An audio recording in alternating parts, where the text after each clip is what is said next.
What's up, everybody? What's going on? I hope all of y'all are doing fan-freaking-tastic out there. I know I am for two reasons. The first reason, I am now in my 15th day as Hardcore Champion. Now, for those of y'all that are doing math out there, you would see that calculates from September the 18th to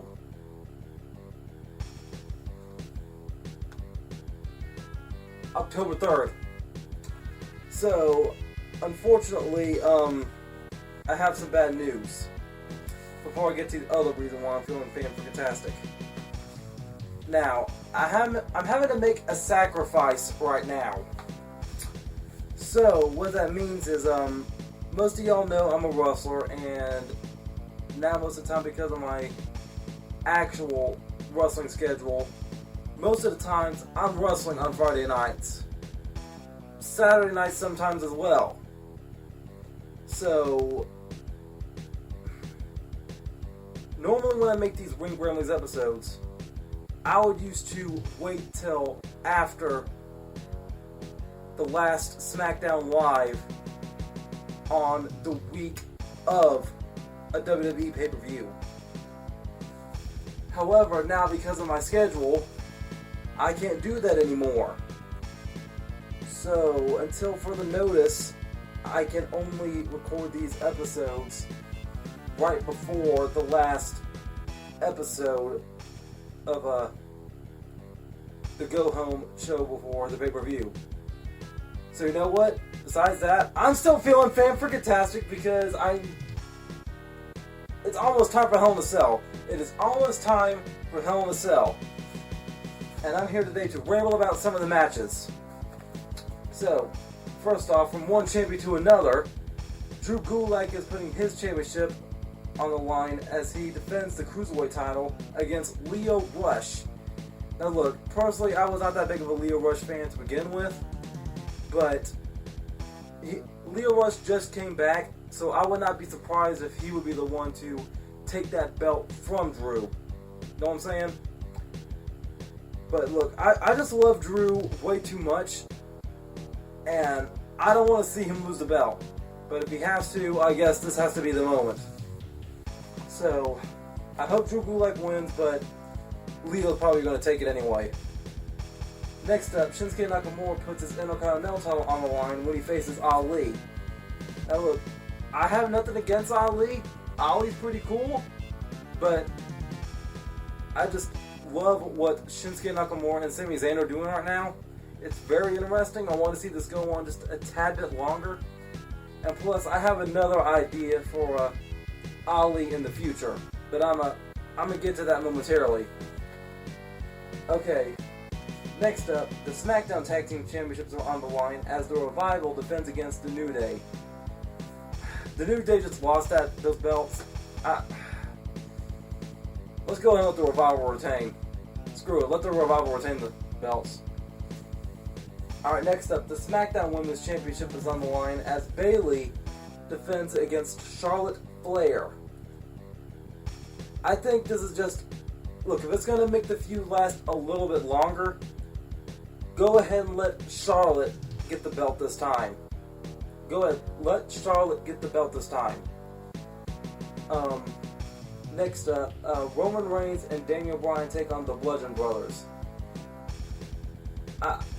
Look, Luke Harper just got back, and personally, I don't think he was supposed to come back. Really, I thought he was just about ready to sit out his contract and leave. But the fact that he's back right now is very shocking to me. On another note, I'm not quite sure if Daniel Bryan is being stuck as baby just for the storyline, or if he's going to be going back to heel later on, or what the deal is with that. But I don't want to see Luke Harper come back with this new version of Eric Rowan just to lose. Now, nobody's called these two the Bludgeon Brothers yet, but let's be honest, we know where this is going. We know where this is going. But, yeah, I don't want to see the Bludgeon Brothers losing this match. No siree, Bob. Nope, not at all. And, uh-oh. Uh-oh, y'all saw the effect that just got added to the video. Y'all know what time it is. It is time for Hell in a Cell! The first Hell in a Cell match we're going to be talking about is Becky Lynch defending her Raw Women's title against Sasha Banks. Now, like I said, with the Charlotte situation, that belt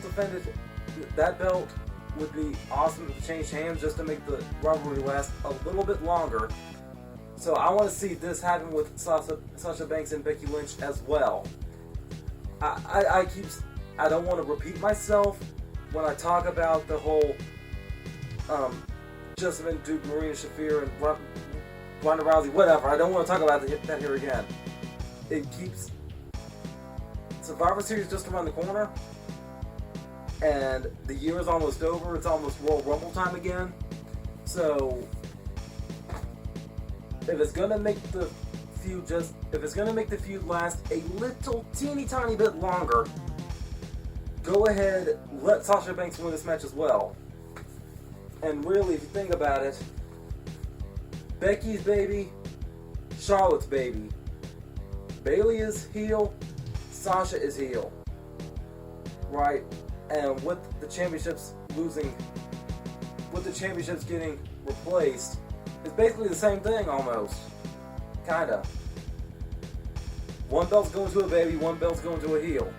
With the same 4 people. So if that makes the feud last a little bit longer, I'm all for it. Alright, and lastly, we got Seth Rollins defending his Universal title against The Fiend Bray Wyatt. Guys, I am excited about this match, but I am very worried about this match as well. I'm kind of concerned. I just got my worries about this match, you know what I'm saying?